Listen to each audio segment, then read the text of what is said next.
Overly emotional. This is probably the biggest stereotype of a person constantly crying or depressed, making irrational decisions and being completely devoid of logic. As you can imagine, this is not accurate. Despite knowing quite a lot of INFPs, I've never actually seen one of them cry. They also never strike me as overly or overtly emotional. But even more than this, I've seen them be surprisingly stoic and certainly emotionally stable. If anything, it's the types that have their feeling function as their bottom function that tend to have the biggest emotional fluctuations. It's because they don't actually like their emotions popping up at all. So, for example, an INTP or an ENTJ can have moments or periods where they are extremely emotional and it seems more intense because they don't always know how to deal with them or handle them well. So if you know someone in your life that is prone to having, for want of a better phrase, emotional breakdowns or big fluctuations, in my experience and my understanding, that is equally as likely to be a type that has their thinking function first as one that has their feeling function first.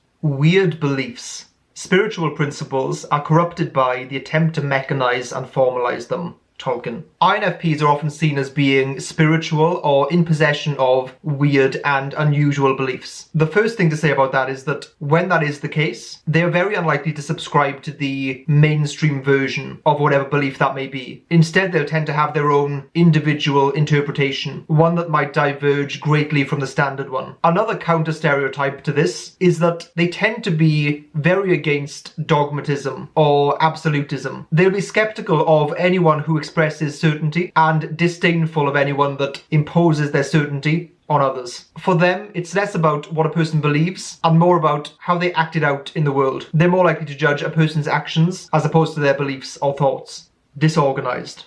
INFPs have TE as their inferior function, and our society is a very TE society. It's quite systematic and structured, almost by definition. I mean, it kind of has to be. I remember the tennis player Roger Federer saying once, when asked about his backhand being a weakness, he said that because his opponents realized this and would often play shots to his backhand, it resulted in him improving it over time and developing it. So oddly, the fact that it was initially a weakness led to it becoming a strength, or at least improved, because his opponents forced him to practice at it. I think INFPs experience kind of a similar thing with their TE. They have to improve it simply to function well in the world or in the workplace. So in that respect, they can kind of experience a sped up development compared to other types. Also, when it comes to being productive, having third slot introverted sensing can actually be very useful. It can allow them to get into very good habits and routines that can easily compensate for any difficulties they have while they're improving their organizational skills. As with all of the types, they'll use their functions to achieve the same results as others, just in different ways.